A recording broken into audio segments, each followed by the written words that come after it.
Is this Mike? That it is. Hey, what's going on, Mike? Not much. How you doing? Absolutely fantastic. Looking forward to talking to you about this album, dude. Awesome. Putting it together, how was the process for you in this day and age where it seems like the evolution of music means new technology as well?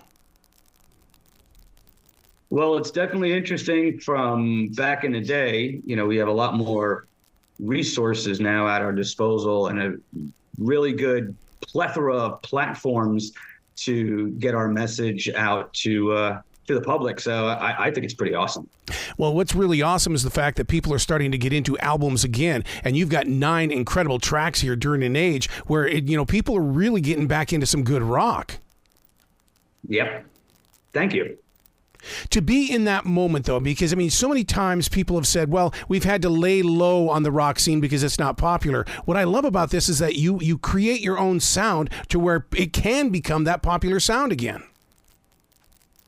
Yeah, that's kind of the approach that we're taking. You know, we have everyone in the band has a lot of different musical styles, and by kind of incorporating and blending everything together, it really comes out with a unique, different approach towards rock music. You know, incorporating some of that blues 70s types of style with new age, new metal type of music with some really good and catchy melodies and harmonies in the background. Yeah, because I mean, so many people have come along and said, "Oh, rock and roll is dead," and I keep going, "No, you haven't heard the music that's being released out there these days, and they haven't heard this album yet. If they're going to say that." Exactly. Yeah. Let's talk about some of these songs, man. Eyes Like 45s. I mean, I love the total setup on this because that in itself sets up a good rock sound. Yeah, so that song, James and I, my singer and co-writer, we were sitting down, wanted to write a song that was really upbeat, something we can open a show with, something we could open up an album with, that really had that, how do I describe it? That upbeat rock and roll new sound, that people could just jam to. And, after just sitting down and going through riffs that I had, that were in the archives, we put the song together, and James came up with great lyrics and melody to it, and we just banged it out. It was like one of those songs that just, kind of happens. But see, but to be that lead song though, like you were talking about, I mean, when did you decide that it's like, oh my God, this is the song that has got to kick in this live audience? Yeah, so we figured that out, after actually doing a lot of different testing with the song, with different types of audiences. And we put together a couple of different songs, that were on the same kind of wavelength as 45s, and that one really it really stood out due to the the BPMs of the song. It's fast and upbeat. It has a sing-alongable chorus to it, and then it has a nice little breakdown part right before the guitar solos. So it was a really good song to open the album with. And at the end of the day, man, it's a really fun song for us to play live. Yeah. Do you think it'll go on to become an encore song eventually one day? Yeah, actually, we were thinking about releasing it as probably a second single. Yeah, I can see that. One of those songs that, that crosses over because it's such a great song. Thank you. Yeah. Caught in the Middle. Man, you get emotional on this song, dude. Oh, yeah. How did that one come into being? Whoa. So Caught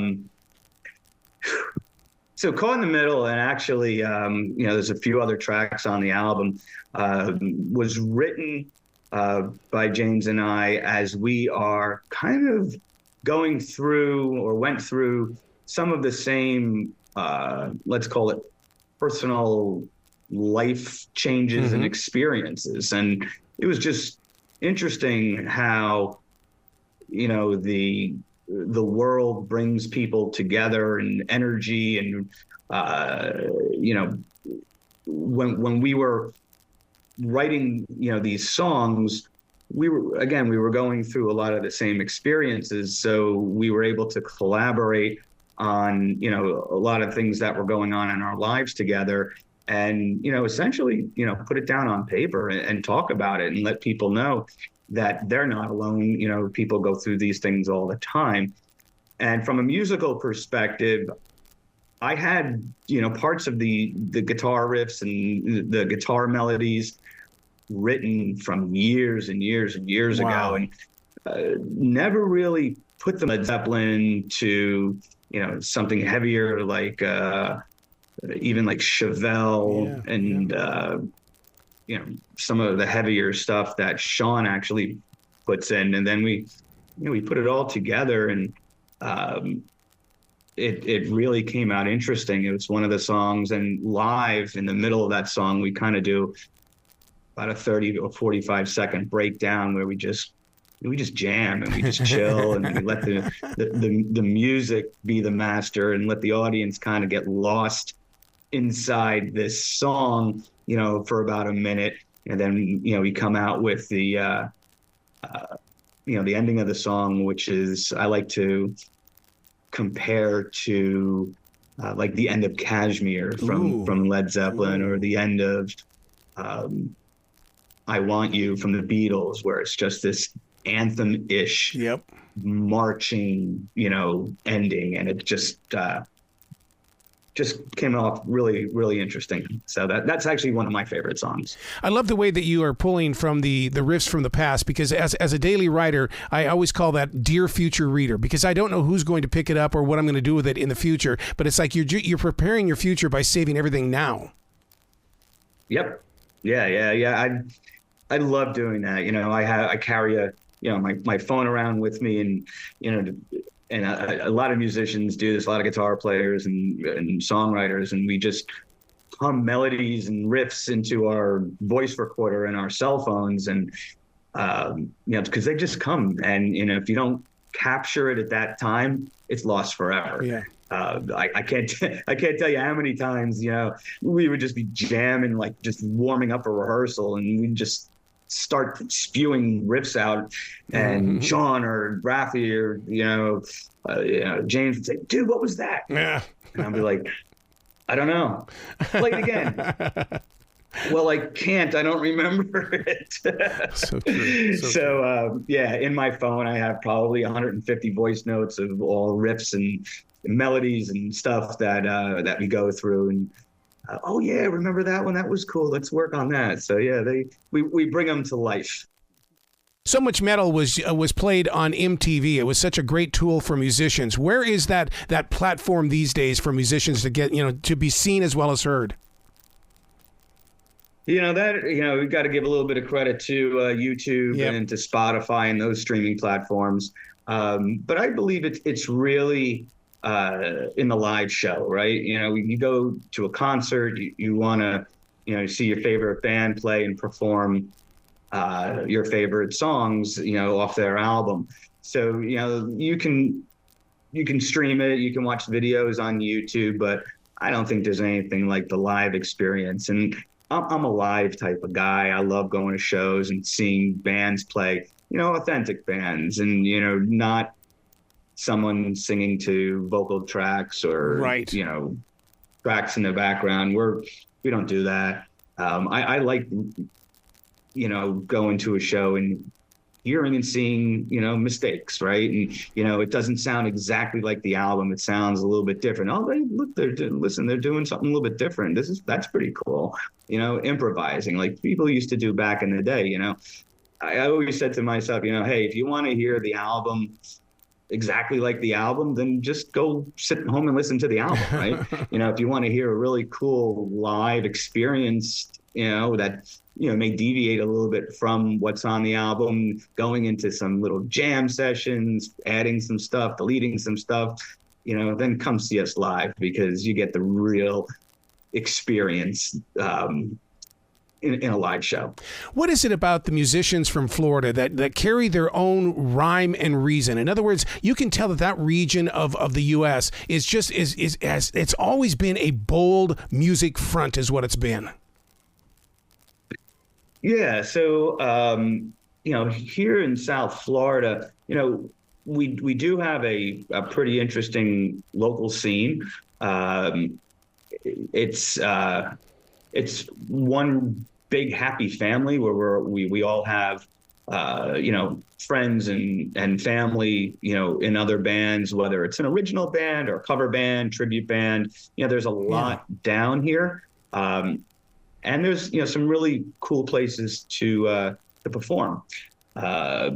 So, we have an interesting culture because it's very diverse, especially down in Miami, where you have, a lot of the Latin culture, and you mix that in with the rock and the metal and some other genres. And, you get a pretty diverse, scene of music where you can go out, basically any night of the week, right? And pick your genre of music and, find the place that's going to host that type, because, we're kind of the melting pot of the USA. Everyone comes to Miami and South Florida, for different types of things. You guys have actually played CBGBs. I was with Chris Stein of Blondie just the other day, and boy, he talked about that place as being a gold mine. Oh yeah, that place was awesome. So I was born and raised in New York, if you can't tell by the accent. And that was the place to be. And, we played there back in the day. We did a showcase there after we were on the Howard Stern show. We did this big show at CBGB's, and it was fun. And it was the real deal and very, authentic back to the 70s where, they really didn't change much inside the club. You go inside that place and it's just like when, the Ramones and Blondie and Joan Jett and, all those people were playing back then. It's really cool. And unfortunately, it was sad to see it close down, years ago, because it really did have a lot of cool history to it. And then, being a musician, getting up on that stage and just, looking back to be like, wow, how many people and how many rock stars are on this stage that I'm on right now? It's pretty cool. Speaking of the real deal, just being on the Howard Stern show, that man loves his rock. He knows great rock. That he does. Yeah. We were, and he liked our music, which was, we didn't really actually know what to expect, because he's Howard Stern, right? He can go one way one minute and the other way the other minute. And he'd never heard our music up until the time that he played it on the air. And, he was like, wow, you guys, kind of remind me of, and this is, a long time ago, back then he goes, you kind of remind me of Alice in Chains, mixed in with like a heavier Metallica type of sound. He goes, I really like it. And yeah, so that was great. And, then we had, once he played the single over the air, we had Harvey Leeds from Epic Records call into the show, and he really liked it and wanted to get more information on the band and wanted to see us play live. And then they did this whole feature on us, and we played, over at CBGB's, and then it was aired on the E channel a bunch of times. It still gets airplay. So the whole experience was really, really fun. Learned a lot, and again, had a great time. Yeah. Speaking of a great mix of music, the song "Fearless," to me, it mixes rock with some grunge. Were you toying with that idea? "Fearless" was an interesting song to write. It came off. We needed one more song for the album, and I had a couple of guitar riffs that I was just messing around with, and the drummer and I just started playing this this guitar riff, and he added drums to it, and it was a very simple song. And then Fearless was kind of born, from that, and we wrote that song literally probably in like 30 minutes. Wow. And James and I wrote it, and I put down some scratch vocal tracks to it, and James was like, "That's your song, buddy." I'm like, "What do you mean it's my song?" He goes, "You're going to sing that song. That's going to be yours." I'm like, "Okay, I didn't expect that one, but I'll take the challenge and the job." So yeah, that's the one song on the album that I'm actually singing lead on, and James is doing all the backups and harmonies on. And yeah, we do it live. It's fun. It's a fun song to play live. People like it, and yeah, definitely a little bit different from the other tracks on the album. So can we send you our speeding tickets when we're jamming out with Hold On? Yeah, I got some myself. Yeah, because I can just envision you guys recording that song, getting on some highway and cranking Hold On as loud as you could make it. Yeah, that's definitely those types of songs where you want to just crank it and drive fast. Another song, that I've had that guitar riff for years, and it's actually been through about 3 different versions of songs. And then Hold On was written, as the final. But yeah, I have actually 3 different recordings of that song. That guitar riff came to me, many years ago, and it's kind of like one of those timeless ones, right? You can it works. So to your point, yeah, it's one of those driving type of songs where you can just get lost in it and just be rocking like Dokken. I want to see the light show that comes with the song "Let Me Go." Oh yeah, me too. Because that one right there, to me, the light show is part of the performance. I mean, I definitely get into that kind of stuff. But when I hear a song like "Let Me Go," I'm going, oh, I want to know what they're going to be toying with on this one. Yeah, so we do have some interesting things that we do in our show, and with the song "Let Me Go" being our single, we typically close with that and let everything go. For that song, and put a lot of different effects on, and we do have these really cool light boxes that we use on stage to bring the energy up. Then we have the breakdown part in the middle of that song. It's more acoustically, and it's great to see people in the crowd who like the album and listen to it a lot to sing along with it, especially during that acoustical part. And James will just, kind of put the microphone out in the audience, let the audience sing that part. And then we'll give it a nice pause and everything will be quiet. And then boom, we'll crash right back into the ending part of it. So that song is, really fun for us to play. It's fun for us to, watch the reaction of the audience, and the audience likes it and they love singing along with it. Wow. Mike, where can people go to find out about the band? And more importantly, where can they go to buy the merchandise? Because I love seeing merch on people when they're walking around. Absolutely. So you can find us on Grin Cynic Official on Facebook, grincynic.com. We're actually updating the store as we speak. We have a lot of new merchandise that people can get. We have the new album shirts and shot glasses and mugs and bags, you name it, we have it. And then of course, you can find it at the show, at the merch booth. We have a nice merch booth at every show with some beautiful ladies that would love to sell it to you. Is that tour of yours going to come through the Carolinas? We are, yes. Oh, Carolinas, we're looking at an East Coast tour, so that will definitely be part of it. Oh, man, when you come to Charlotte, we got to get together and have a face-to-face, dude. Absolutely, man. Well, please come back to this show anytime in the future. The door is always going to be open for you. Excellent. I appreciate it. All right, man. Well, you be brilliant today, okay? You do the same. Thank you so much for your time. Keep on rocking, and we'll talk to you soon.